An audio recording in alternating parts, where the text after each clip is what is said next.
It hasn't been around 10 years, it's been around 10 months. It's killing and maiming people all over the planet. And the disease itself is not deadly to somebody in my age group and my level of immunity and health. That's it. And if I caught COVID and recovered, I actually have lasting immunity. If I get this vaccine, they're telling me every 6 months I'm gonna have to take another shot for the rest of my life. No, I'm sorry. I choose natural immunity. I choose. That's the point. We get freedom of choice. So it's not anti-vax, it's not anti-mask, it's pro-freedom. And they're not going to be able to discredit us anymore because most of the police officers that invited me to Niagara Falls last night were vaccinated. Except they also value freedom of choice. And that's why they had me there. But a lot of people in this crowd are vaccinated, but they're still here arguing against the vaccine passport. So is it anti-vax? No, it's called pro-freedom. And people aren't stupid. People understand that this vaccine passport is called slavery.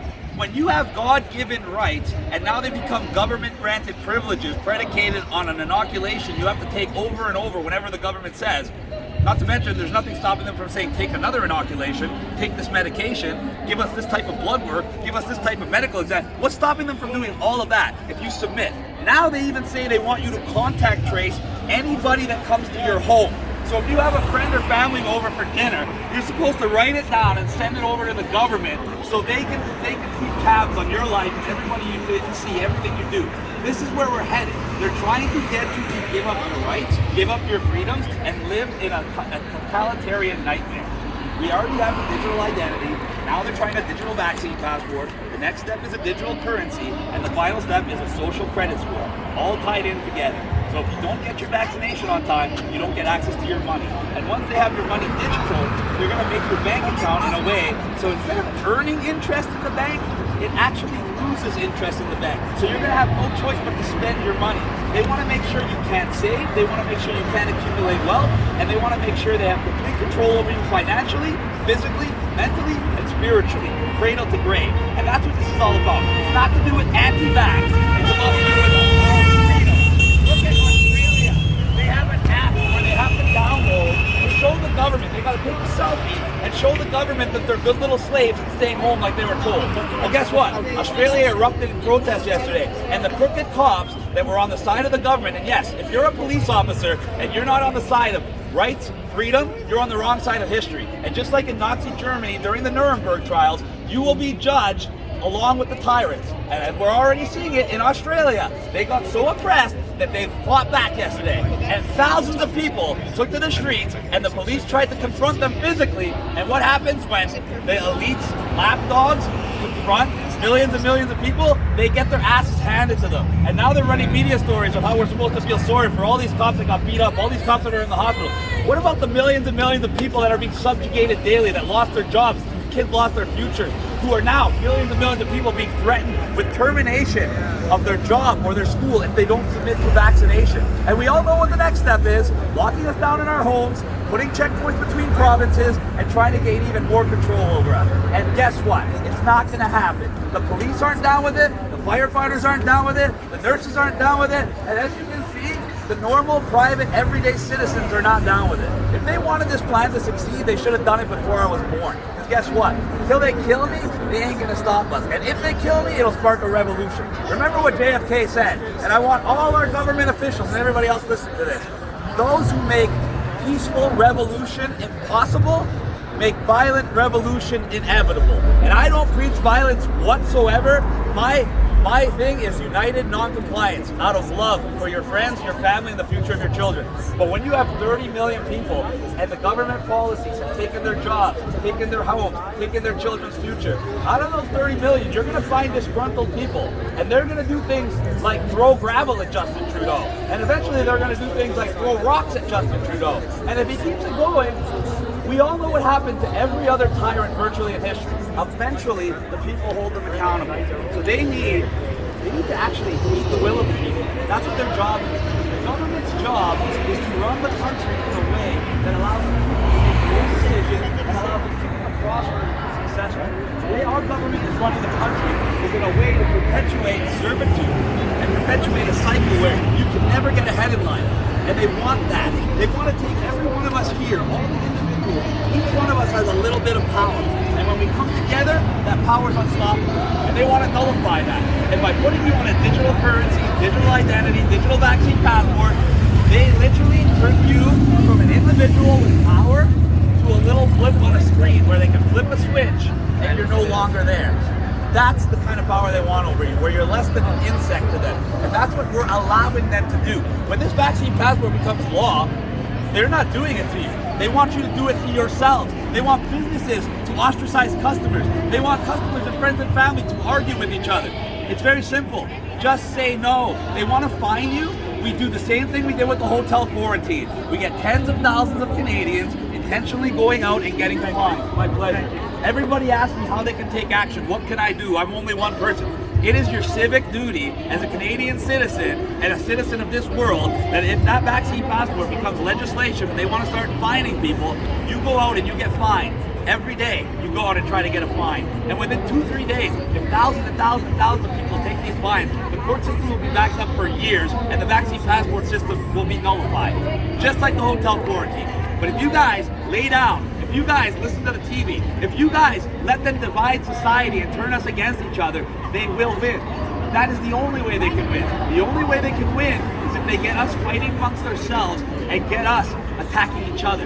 The moment that we unite against them, they're finished. And that's why they arrested me 3 times in 11 days. They tried to make it 4. And I didn't want to make it a 5th this time. I'm on 8 bails for a reason, ladies and gentlemen. My words matter. My words have an impact. And why? Because they're truthful. Not only truthful, but the solutions I give you are the only solutions that are going to win this. If you think you're going to vote your way out of this, you're dreaming.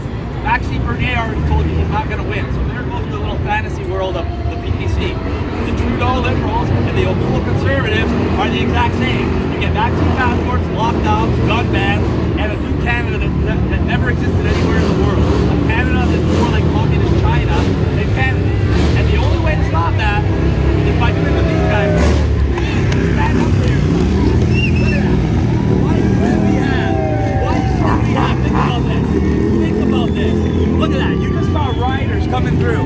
We have riders on our team. We have the police on our team. We have the firefighters on our team. We have the school teachers on our team. We have the private sector workers on our team. Who's not on our team? The government. So why would you think that voting for another politician is going to solve this problem? It won't. That's what got us into this problem. Voting for corrupt politicians who tell you what you want to hear and then do whatever they're told once they get in power. You want me to prove it for you? How is it we have an election on the 20th of September? We're not going to know who wins until the 24th or 25th because of the mail-in ballots, yet we have the most powerful and important piece of legislation that's going to become law in Canada on the 22nd, before we know who's in charge of the country. Ladies and gentlemen, we already know who's in charge of the country, and it ain't the goddamn government. They are puppets. You can literally see the hands up their ass and the strings over top of them, controlling what they say and what they do. This ends with united non-compliance. Let whoever they want get selected. Once that happens, if you don't listen to what they say because it's bullshit, it doesn't matter who's in charge, does it? All that matters is what we allow.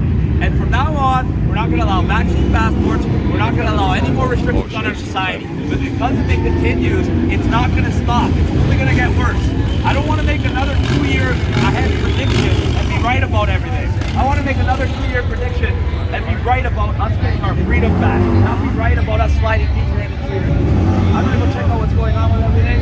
Thank you guys. Woo! How are you? I'm fantastic. Great. Couldn't be better. Thanks, man. Listen, I was born in the city. And you understand? I understand. Bro, it's funny. The only they tried to mischaracterize our protests at the beginning as far right or white supremacists. No, a lot of the people, and so far, first of all, what's white? How come everyone says things like, oh, white people can't tell Asian people apart? There's a difference between Chinese, Japanese, Thai, Filipino. No kidding, I'm married to a Filipino. But isn't it funny? They just call white people white. Why aren't we Italian, Russian, Ukrainian, Polish? No, we're just white. It's okay to lump all white people together, but nobody else. And the reason why there's a lot of white people at our protest is, they came from countries like Poland, Kazakhstan, Romania, Soviet Union, you know, former communist-style dictatorship where they had to literally escape and lost loved ones doing so. And they came to Canada to escape that type of communist dictatorship for a free country. And now they're at the protests first, because guess what? They're the first people to recognize a new style of communist government coming. The rest of Canadians have never even seen tyranny. They've been handed everything on a silver platter. They listen to Justin Trudeau and the TV and think that everything's going to be fine as long as they do what they're told. Well, smart people know better, and smart people know that when you do what the government tells you, you end up getting what the government wants, not what you want. It gives me fucking goosebumps, man. My fucking See? fleeing the Nazis. See here. Coming here Perfect to example. Bring a free life for us, for his kids. He's dead now, and I mean, he would be turning over in his grave to find out that we're letting this same shit happen that he fucking fled and lost his father to because he refused to fucking join up with the Nazis. And at least they fought back. At least the people in the last generation, people that were 20 years old, they're storming the beach of Normandy and worried about getting their fucking head blown off. I have 20-year-olds calling me saying, I gotta go get the vaccine because I might not be able to play volleyball at the community center. That's a Canadian. Soft as fuck, and that's why the government's taking full advantage. If you're gonna act like a child, the government's gonna treat you like a child. And they're gonna make all your decisions for you, and you're not gonna like the choices you get. It's that simple. Facts. Facts.